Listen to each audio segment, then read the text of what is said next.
Ladies, let's get real for a second. Have you ever loved someone so deeply, so intensely, that it actually hurt? You poured every ounce of your heart, your soul, your energy into them, only to feel like it was never enough? If you've ever found yourself stuck in a cycle of giving too much, loving too hard, and feeling drained in return, then this video is for you. As I was reading Robin Norwood's Women Who Love Too Much, I had a revelation. This book isn't just a collection of words, it's a mirror, one that reflects the painful patterns so many of us unknowingly repeat in our relationships. This isn't about blaming women for the love they give. This is about understanding why we love the way we do, and more importantly, how we can heal. Today, I'm breaking down the 7 powerful lessons every feminine woman needs to master to transform her love life forever. These lessons will help you see love in a way that is empowering, healing, and deeply fulfilling. So, if you're ready for some hard truths that could completely shift your relationships, keep watching. And before we dive in, don't forget to hit that subscribe button and turn on notifications because this is just the beginning of your journey to self-love and healthy relationships. Let's start with the biggest truth. Love should not feel like pain. Yet, so many women mistake emotional suffering for passion. If your relationship is filled with constant anxiety, uncertainty, or the desperate need to fix your partner, that is not love.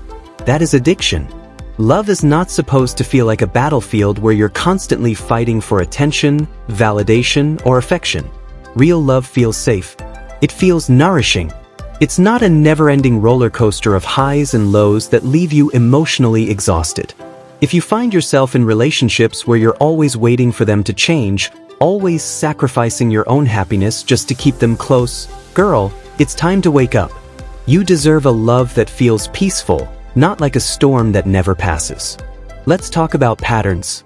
The partners we choose? They are not random. They reflect our deepest, often unconscious wounds. If you grew up in a home where love was inconsistent, neglectful, or even abusive, guess what? You might find yourself unconsciously drawn to relationships that recreate that same emotional chaos. Because to your subconscious, that chaos feels normal. If love in your past meant having to earn affection, or being ignored until you were good enough to receive it, then you may unknowingly chase partners who make you feel the same way.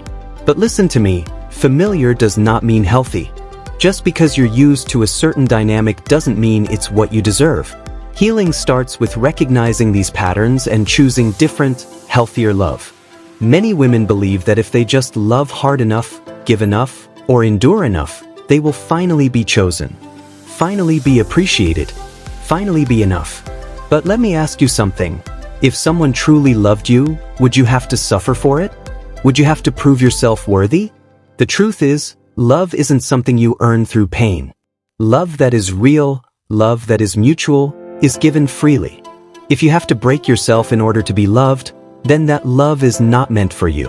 The 4th lesson is, if you've ever found yourself drawn to projects instead of partners, this one is for you. You know the type. Emotionally unavailable, troubled, in need of saving.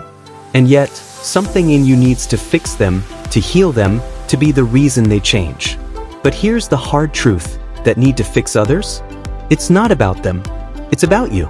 It's about the wounds inside of you that are still unhealed. The part of you that believes love must be earned through struggle. The part of you that is still searching for validation through someone else's healing. But let me tell you, that is not your job. Your job is to heal yourself first. Now, as we dive into the 5th lesson, I want to ask you, why do we keep attracting emotionally unavailable men? Why do we keep falling for people who can't meet us at the level we crave? It's easy to blame them. Oh, he's just afraid of commitment. He's just emotionally distant.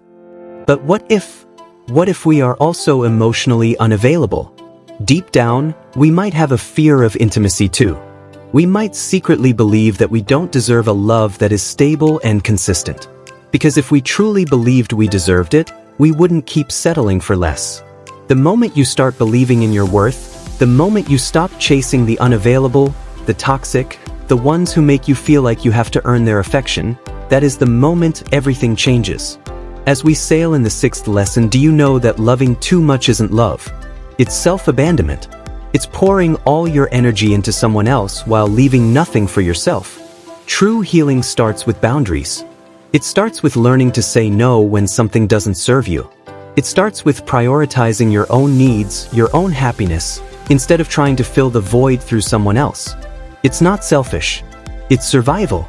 And until you learn to love yourself first, you will always find yourself chasing people who don't love you the way you deserve.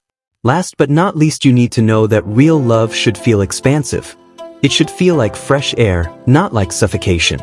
If your love feels like an obsession, if your happiness is completely dependent on one person, if your world revolves around them and you feel lost without them, that's not love. That's attachment. That's fear.